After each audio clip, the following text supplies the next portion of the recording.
Champion watched human devour her world's most feared beast like a snack. The tale begins atop the windswept pinnacle of the Sentinel's tower, overlooking the restless ochre tides of Vera. Lyra, last champion of a fading creed, stood alone against the storm-lit dusk, her silhouette cut in sharp relief by lightning that forked across the horizon. The wind lashed her moss-hued skin, tugged at her crimson ponytail, and rattled the golden rings of her bracers until they sang a mournful hymn. She tasted the metallic tang of endings on the air. Around her, the old tower shuddered with each gust, stones groaning with memories of centuries. Lyra lifted her arms, drawing the storm's attention. Her voice, steady but threaded with longing, rose above the chaos. Ancient ones, hear me.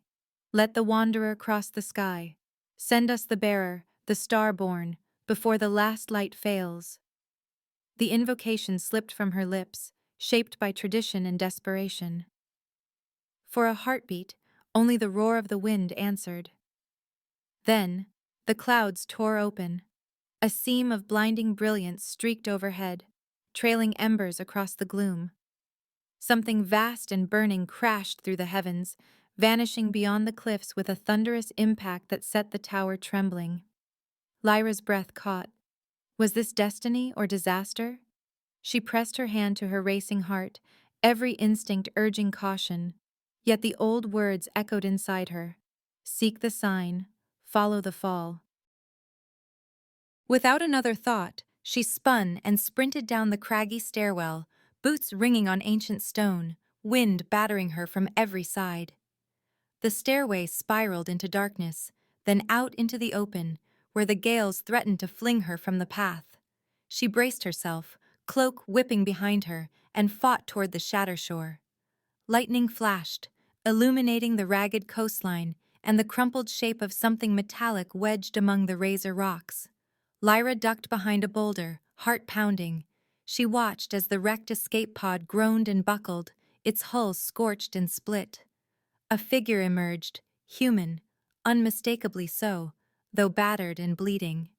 He dragged himself onto the shingle with a grimace of pain. Even through the haze, Lyra could see that he was tall, broad-shouldered, every movement heavy with determination. He rolled onto his back, panting, eyes scanning the alien sky. She studied him in silence, expecting his breaths to slow, his body to stiffen with the poison of Vera's air. All outsiders perished here, yet, hour by hour, day by day, he endured. She watched from the shadows as he searched for water, cupping his hands to catch the trickle from a cracked stone. He scavenged the wreck for scraps, fashioned a lean-to from splintered metal and scavenged canvas. When the red suns rose, he explored the dunes, every step wary, but never faltering. She scribbled notes in the old tongue on a battered tablet, her observations both clinical and restless. He adapts, she muttered, voice barely audible over the wind. He learns. He survives. Lyra's gaze lingered on the powerful set of his shoulders, the way his jaw tightened with resolve as he struggled to light a fire with twisted wires and flint. She should report, should withdraw to the tower, but she found herself returning each dusk, compelled by something beyond duty. One evening, the wind shifted, carrying the scent of ozone and danger. She crouched behind a ridge, unable to tear her gaze from Marcus as he built a new shelter, sweat tracing lines through dust on his face. When he paused to catch his breath, she caught herself admiring the stubborn curve of his mouth, the intensity in his eyes. "Why do you persist?"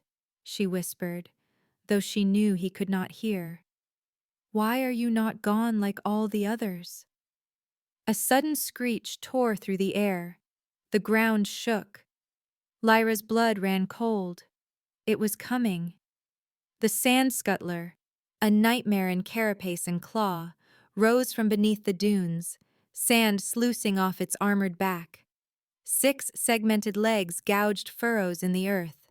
Its mandibles clicked, the sound reverberating across the shatter shore. Venom dripped from its hooked stinger, pooling in the sand and sizzling. Lyra's hand flew to the hilt of her energy pike, though she knew the weapon would be useless.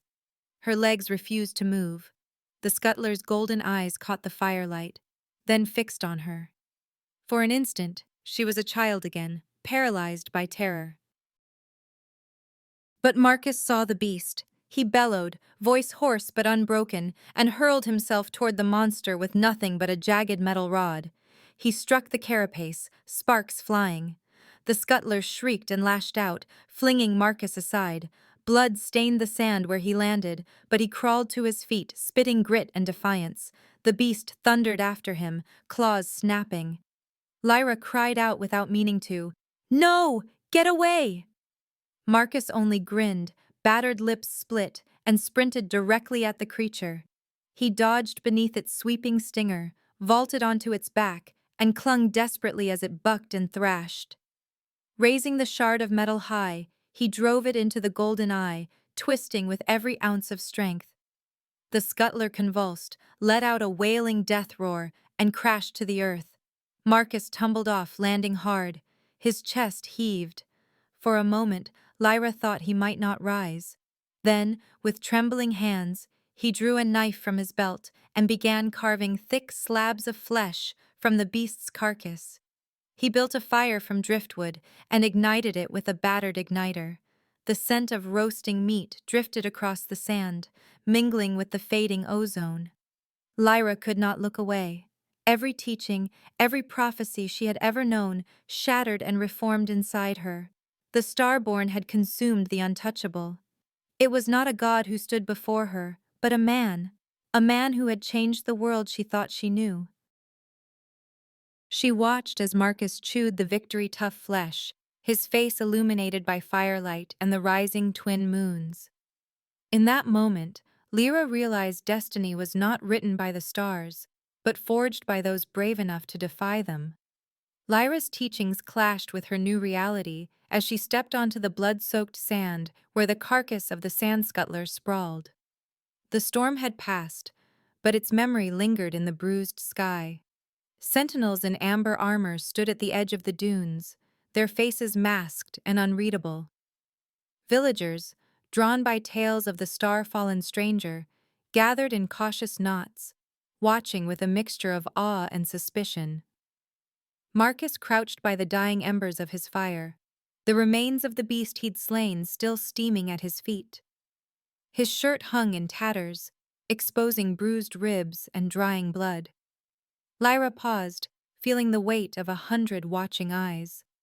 She squared her shoulders and crossed the sand. Marcus looked up, his gaze wary but steady. "You come to finish what the monster started?"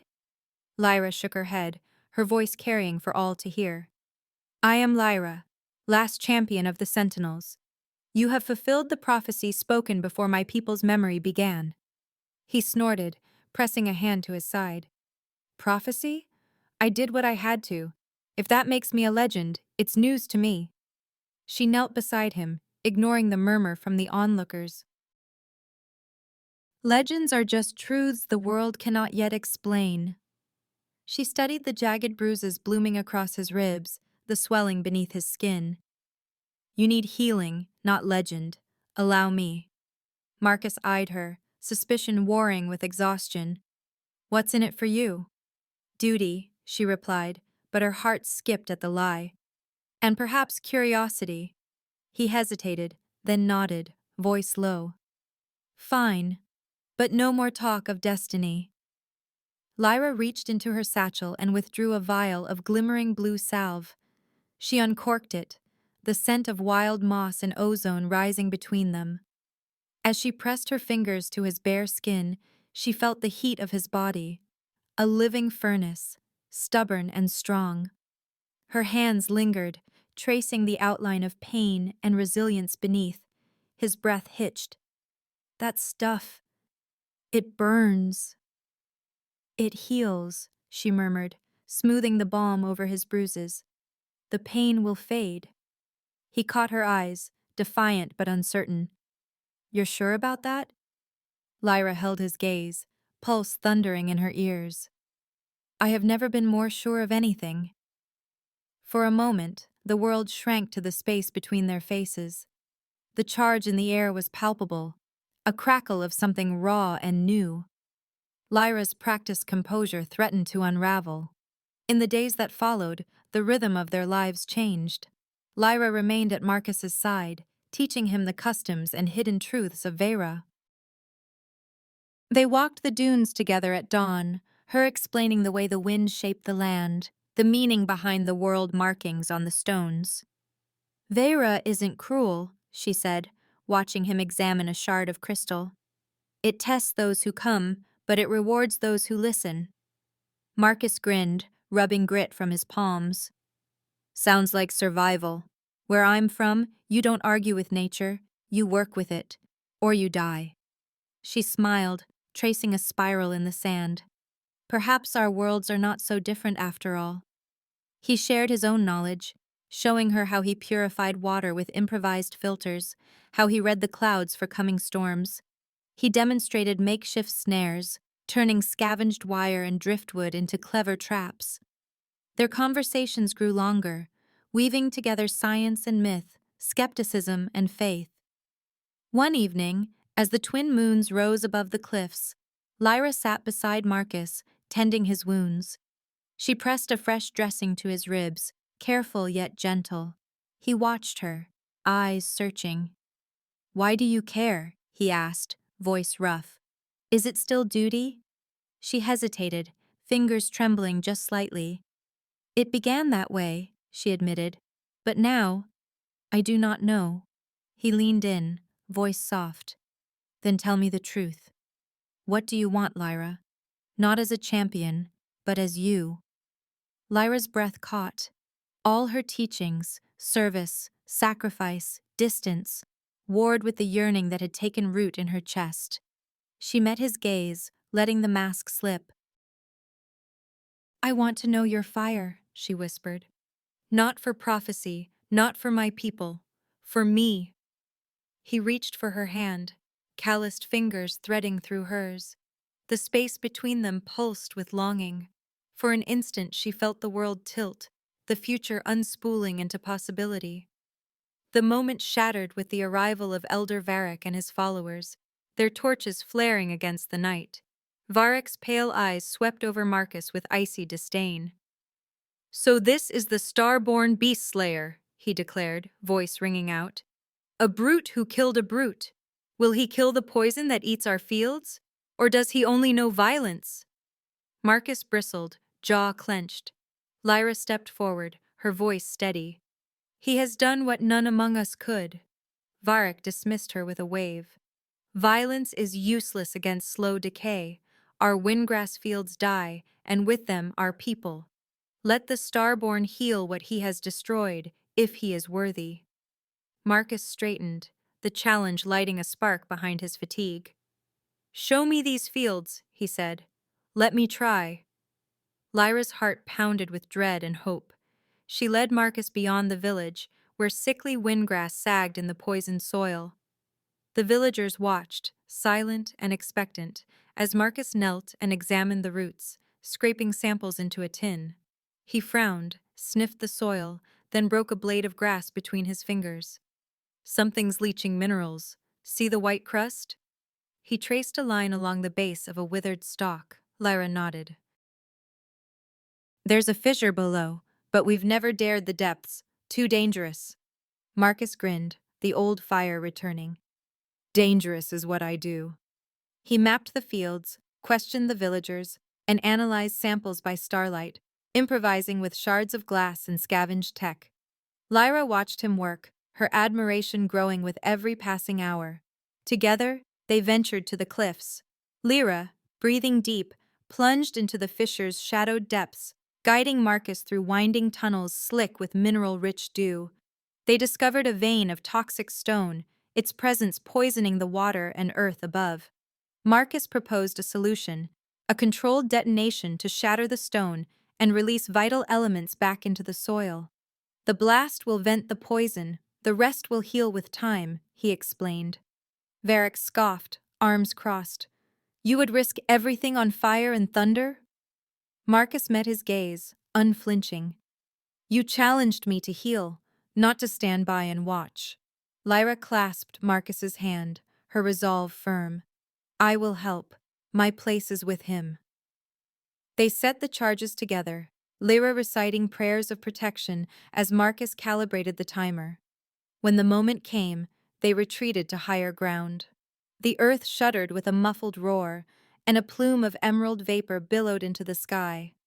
For days the villagers waited. Then, slowly, the windgrass revived, new shoots pushing through the cracked soil, green and bright.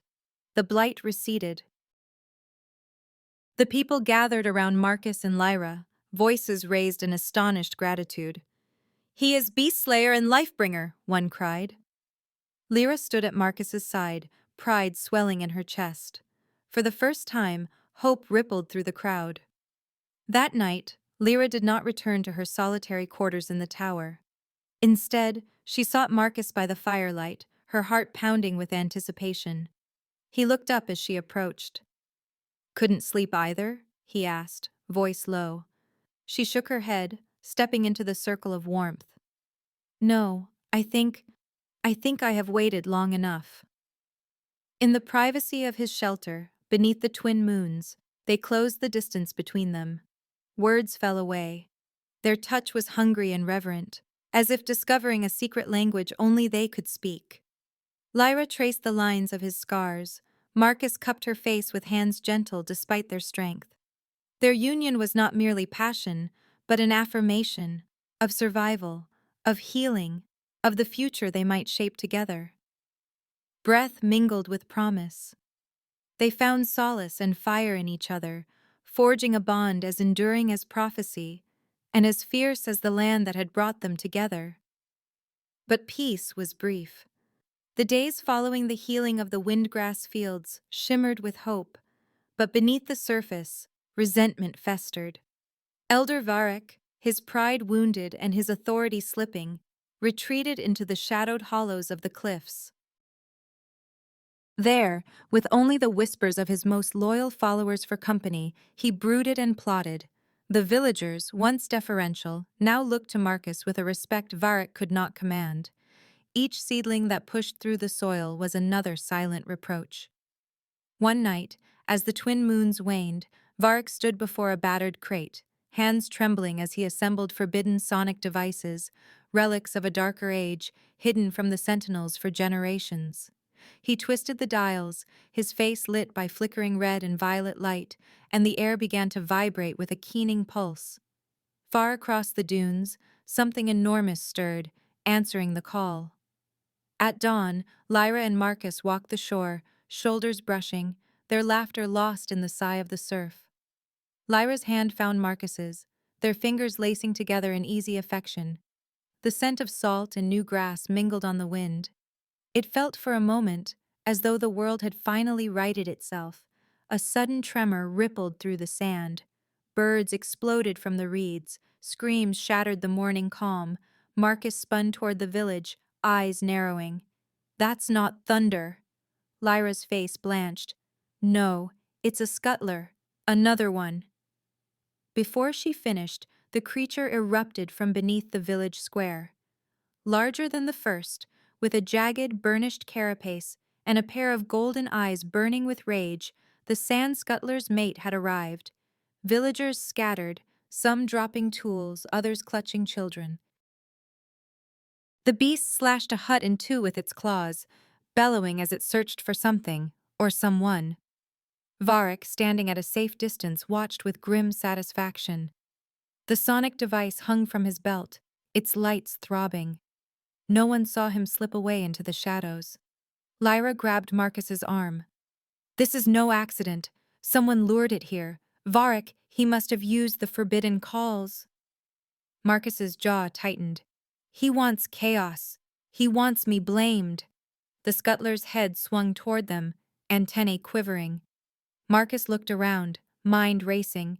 We have to stop it. Fast. I need a harpoon, something strong, and rope, as much as you can find. Lyra nodded, determination flaring in her eyes. I'll get the weapon. You keep its attention. Marcus tore a splintered plank from a shattered fence, waving it above his head. "Over here!" he shouted, voice cracking like a whip. "Come on, you ugly bastard! Come and get me!" The beast lunged, mandibles gnashing, and Marcus darted backward, leading it away from the fleeing villagers. Lyra sprinted through the chaos, shouting orders. "To the cliffs! Everyone, move! Take only what you must! Leave the rest! Sentinels, help the wounded!" She found an old harpoon by the fishermen's boats, then yanked a coil of woven grass rope from a drying rack. She ran back, breath ragged, weapon and rope clutched in her arms. "Here!" she called, tossing Marcus the harpoon. He caught it and nodded, sweat streaking his brow. "Tie the rope, there and there," he said, pointing to two stone pillars rising from the sand like ancient fangs. "If we're lucky, it'll charge straight through." Lyra knelt, hands nimble, looping the rope and securing it in tight knots. "I'll signal when it's in position." The scuttler circled, eyes fixed on Marcus. He jabbed the harpoon into the sand, forcing the beast's focus on himself. Lyra watched the creature's legs, noting the pattern, the moment its guard dropped. "Now, Marcus, left, draw it between the stones." Marcus darted sideways, feinting and taunting. The scuttler shrieked, then thundered forward, pincers snapping. Marcus sprinted between the pillars, heart hammering, as the beast gave chase. Lyra shouted, "Hold! Just a little more! Now!" Marcus leaped aside at the last instant. The scuttler barreled between the pillars, its throat exposed. The taut rope sliced upward, catching the creature under its armored jaw. With a sickening crack, the scuttler's momentum drove it forward, the rope digging deep. It thrashed, then collapsed, lifeless, onto the blood-stained sand. For a moment, the world stood still. The villagers crept from their hiding places, awe and fear mingling in their faces. Lyra rushed to Marcus, relief flooding her. He grinned, winded. "Not bad for a brute and a champion, huh?" She managed a shaky laugh, her arms wrapping around him. "Not bad at all." Varric, exposed and trembling, was seized by the sentinels. His followers melted away, leaving him to face the consequences of his betrayal. Later, as the sun dipped toward the horizon, Marcus stood with Lyra at the edge of the ruined field, the massive carcass of the scuttler before them. He ran a hand along the beast's hide, thoughtful. "We can turn this into life," he said. "The body, ground down, worked into the soil. The minerals will feed the windgrass, make it stronger than before." Lyra's eyes widened. "We've always burned the dead, but if we blend your way with ours—" Marcus nodded. Tradition and innovation, side by side. She gathered the villagers, translating Marcus's plan. Some hesitated, uncertain, but the memory of the revived fields and Marcus's deeds swayed them. Together they began the work, carving, grinding, mixing. The fields, once cursed, would now be blessed by the very creature that had threatened them. As dusk fell, Marcus addressed the people, his voice steady. "The prophecy was never about a god descending from the stars to be worshipped," he declared. "It's about partnership, about building something new, together." Lyra stood beside him, her hand in his. She met the villagers' eyes, her voice ringing out. "We are not what we were. We are what we choose to become." The crowd murmured, heads bowing in respect.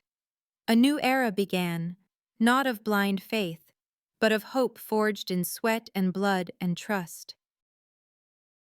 In that twilight, Marcus and Lyra stood united, champion and lover, builders of the future, their bond a promise that Vera's story was far from over. 5 cycles passed. Where once the sand scuttlers had brought terror, now their towering bones arched over the heart of the settlement, a gateway of triumph and remembrance. Wind sang through the bleached ribs, carrying the laughter of children and the low hum of village life. Beneath this archway, windgrass flourished in verdant waves, emerald blades rippling in the breeze. The fields fed the people, the land grew strong, and Vera healed. Marcus and Lyra's home was carved into the living cliffs, a marvel of stone and light. Human steel beams met Veyron crystal lattice, sunlight pouring through high windows to dance on the mosaic floors. Marcus spent his days tending the fields, skin tanned and marked by the years. His scars, pale and proud, traced the story of every battle survived. At night, he sat on the stone balcony, arms around Lyra, watching their son play by torchlight. Kyle was the promise of both worlds made flesh, skin the soft green of moss after rain, eyes bright gold and curious, limbs sturdy and quick. His laugh was wild, his mind sharp. He ran along the cliff paths with the strength of his father and the fierce, restless spirit of his mother. Lyra, now high champion, had grown both gentler and stronger with motherhood. Her hair, still flame red, was usually tied up in a warrior's knot, but it spilled loose on festival nights when she danced with Kyle in the moonlight. She led the sentinels with a wisdom that had mellowed since the days of prophecy and war. Yet beneath her confidence, a new anxiety simmered.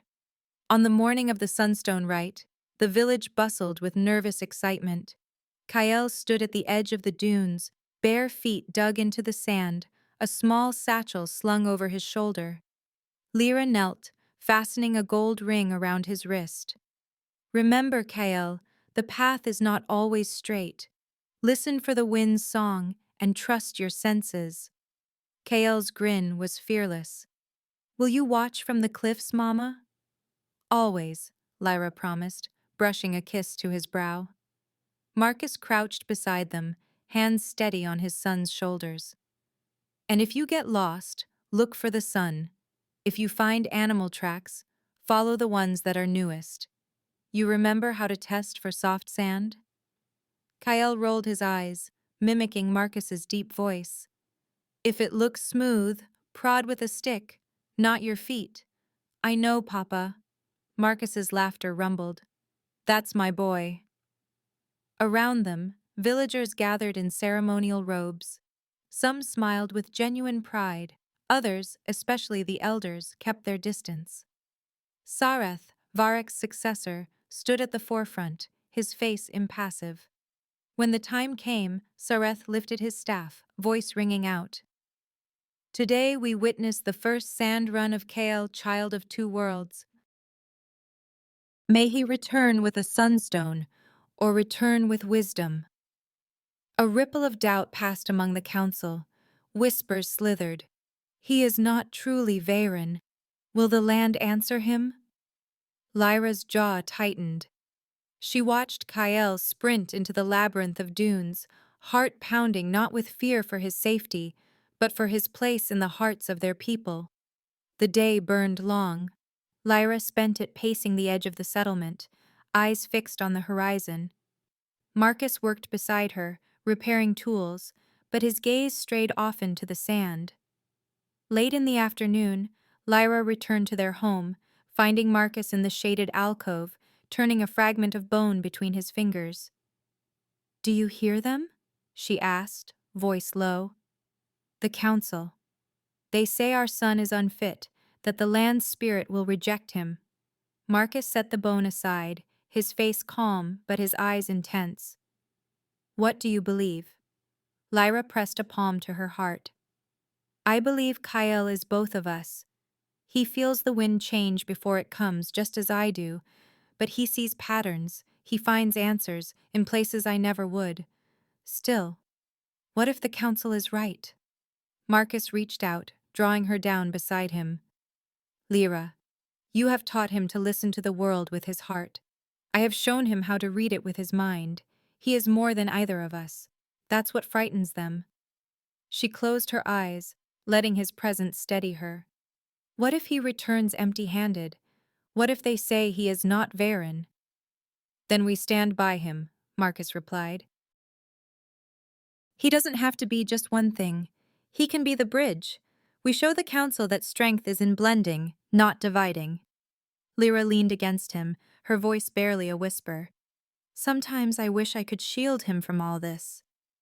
I know, Marcus murmured, pressing a kiss to her hair. But the world needs him. He'll show them. Night fell, torches flickering along the cliff paths. The council gathered in the square, Sareth's presence looming. Kyle had not yet returned. Inside their home, Lyra and Marcus prepared a meal, hands moving in familiar rhythm. The tension between them was silent but heavy. Suddenly, a shout echoed from the dunes. Lyra rushed to the entrance, Marcus close behind. Kyle stumbled into the light, hair wild, skin streaked with dust, but eyes shining with triumph. In his hand he held a rough, luminous stone, the Sunstone. He ran to his parents, breathless. "I found it. The sand tried to trick me, but I remembered Papa's lesson. I listened for the wind, like you said, Mama. The stone was buried, but I felt it call." The council crowded closer. Sareth studied Kyle, then addressed Lyra and Marcus. "Perhaps there is more to this child than we feared." Lyra drew Kyle into her arms, her joy fierce and defiant. "He is Veyron. He is human. He is our future."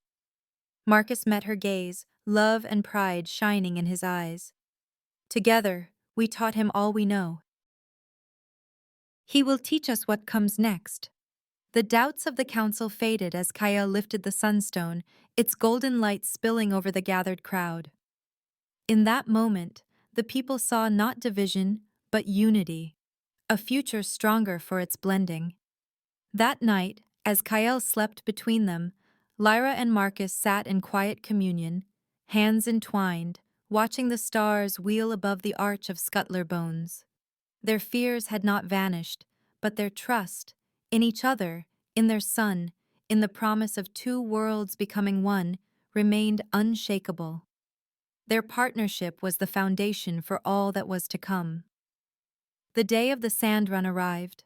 Before sunrise, the village gathered beneath the arch of Scuttler Bones, the air heavy with anticipation. The windgrass fields, green and lush, rustled in the soft morning breeze, but all eyes were fixed on the winding entrance to the labyrinthine dunes. Torches burned despite the growing light, casting long shadows across the sand. Kael stood at the center of the square, flanked by Marcus and Lyra. The boy's golden eyes were bright but anxious, his hands fidgeting with the leather strap of his satchel. Villagers pressed close, whispering, their faces a mosaic of hope, doubt, and quiet awe. Sareth, the elder, watched from the front with arms folded, his expression unreadable. Lyra knelt before her son, her hands steady as she adjusted the moss-green scarf around his shoulders. "Remember, Kael, the land will speak if you let it. Listen for the softest signs, the sigh of the wind, the way the sand shifts beneath your feet." Kael nodded, swallowing hard. "I will, Mama." Marcus crouched on Kael's other side, one large hand squeezing his shoulder. "You know the rules of the maze, but don't just charge through, stop and observe. Think before you act. There's always a pattern, a reason." Kael looked from one parent to the other. "And if I get stuck?" Lyra smiled, brushing a fiery lock of hair from his brow. "Then close your eyes, feel with your heart, and trust yourself." Marcus's voice was low, warm with pride. "We'll be watching, son, no matter what." A drumbeat sounded, echoing across the square. Sareth stepped forward, his staff raised. "Let the sand run begin. May the child find what is hidden and return with the sunstone, or return with wisdom." Kael inhaled deeply, squared his shoulders, and strode toward the maze's entrance. The crowd parted, silence swelling behind him. Lyra's fingers twined with Marcus's, both holding their breath. Within the dunes, Kael moved with purpose. He recalled his father's lessons. Count your paces, mark each turn, look for the way the sun angles off the ridges. The sand shifted beneath his feet, but he found firm ground and pressed forward, weaving through the maze with impressive precision. At forks, he paused, studied the faint lines in the sand, and chose his route. On the outer edge of the labyrinth, villagers murmured with cautious approval, "He's quick." "Smart, too," someone whispered. Sareth's lips thinned. "The beginning is easy. The maze tests the spirit, not just the mind. Lyra's gaze never left the entrance, her heart beating a frantic rhythm. Marcus, by contrast, stood calm, eyes narrowed, tracking the faint movement of his son's silhouette across the distant dune. Kyle pressed on, sweat trickling down his temples. He entered a narrow corridor, its walls rising high, the air suddenly cool and still. At the end, he reached the Chamber of Echoes, a vast hollow where the sand sloped away, and every sound bounced strangely. He paused, uncertain. Here, the path was no longer clear. Every step he took seemed to lead him back to the same spot. He tried to reason through it, mapped the walls, counted the echoes, measured his steps, but the logic that had served him before failed him now.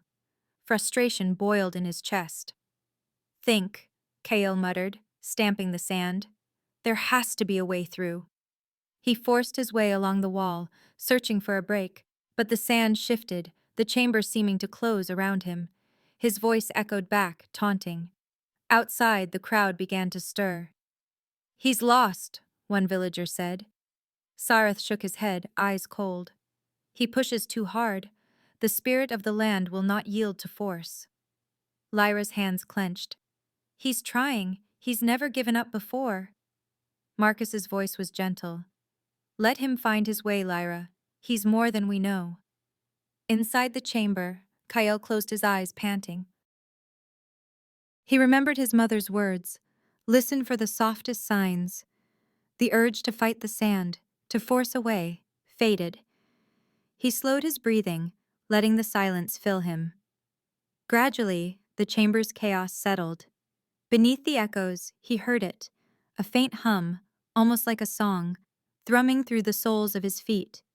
He opened his eyes, searching.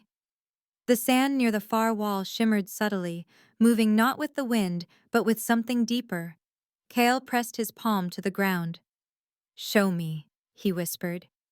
He realized there was a current beneath the sand, a hidden path, not to be overpowered, but to be ridden. He remembered the lessons of both his parents.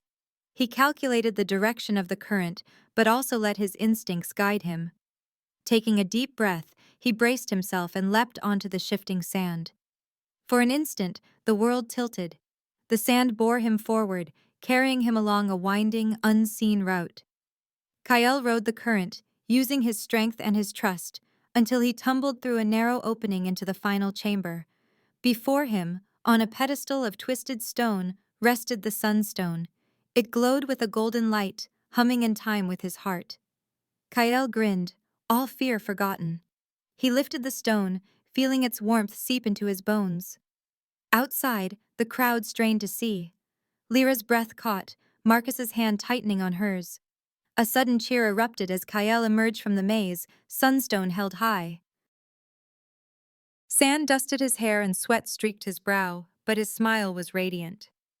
Lyra ran to meet him, tears streaming unchecked. She swept him into her arms, kissing his forehead again and again.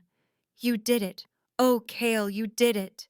Marcus enveloped them both, voice thick with emotion. I knew you would. I never doubted you. Kale laughed, breathless. I almost got lost. But I remembered what you both taught me. I listened, and I thought, and it worked. I found the way. The villagers gathered around, astonished. Some stared in disbelief, others broke into applause. Sareth stepped forward, staff lowered. He gazed at Kyle, eyes searching. For a long moment, silence hung between them. At last, Sareth bowed his head in respect. Today, we have seen something new. Kyle is not half of one world and half of another, but something greater. He is the bridge between us all. The crowd echoed Sareth's words, their uncertainty melting into pride. Lyra and Marcus stood with Kyle between them, their arms around their son, pride and love overflowing. In that moment, all doubts faded. Kyle's triumph was not just his own, but a promise, a new truth, shining brighter than any sunstone. That night, the family stood on their terrace, high above the heart of the settlement. The old archway of scuttler bones loomed pale and silent in the distance, marking the threshold between what had been and what now was. Kael slept soundly in Marcus's arms, his green cheek pressed to his father's shoulder, the sunstone clutched gently in his fist. Its golden light pulsed in time with his breath, casting a soft halo over them all. Lyra leaned against the stone balustrade, her eyes on the horizon where the twin moons were rising, silver and blue over the peaceful plain. The dunes shimmered, each crest glowing faintly in the otherworldly light, and the windgrass sang its quiet chorus. The voices of the village, celebration, music, laughter, drifted faintly up from below. But here, the world felt suspended in a hush that was almost sacred.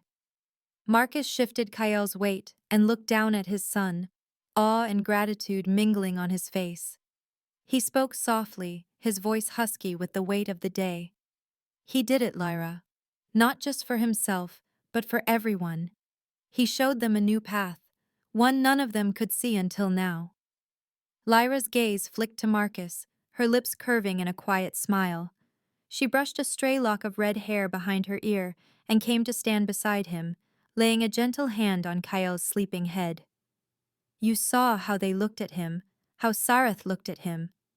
There's no going back, Marcus. He's changed them, as much as he's changed us.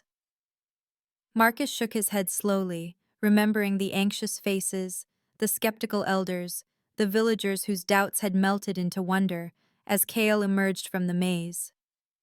He blended what I tried to teach him, observation, reason, patience, with what you gave him.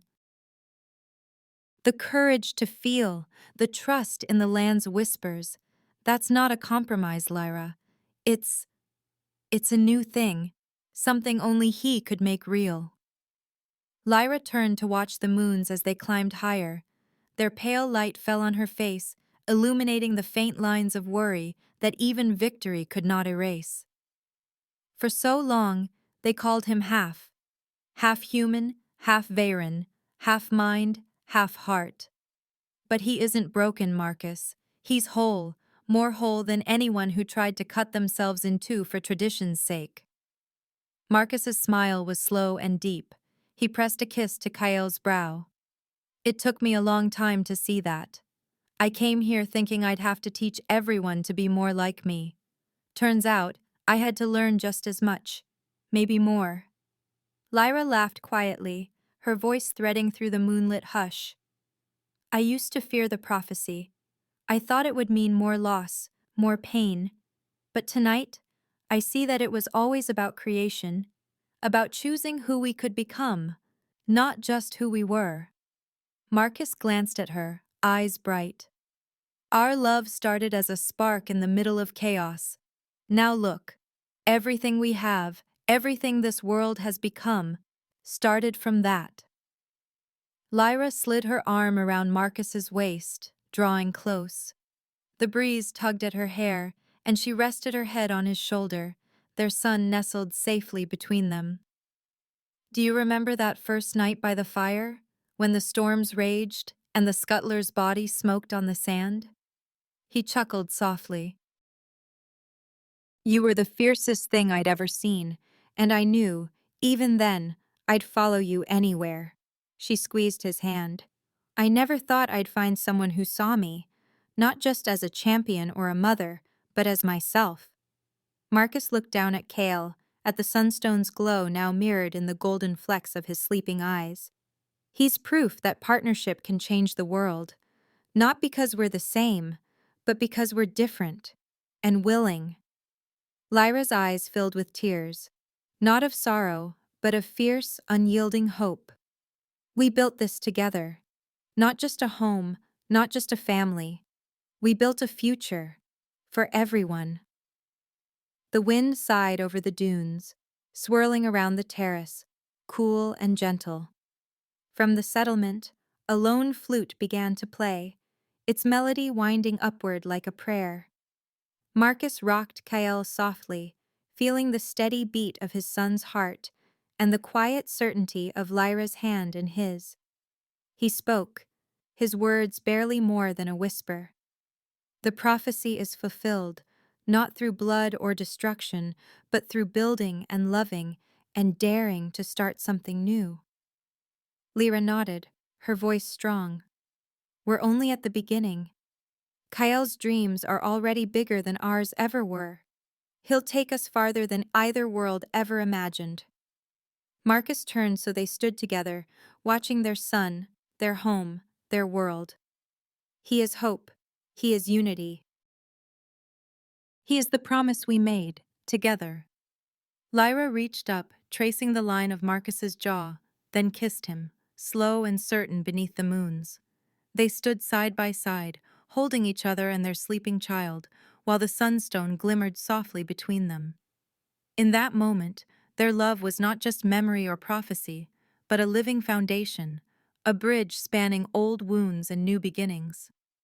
The future shone ahead, limitless, bright as the sunstone's fire, as Kyle dreamed in their arms, a living symbol of hope, unity, and the limitless promise of the new age they had begun together.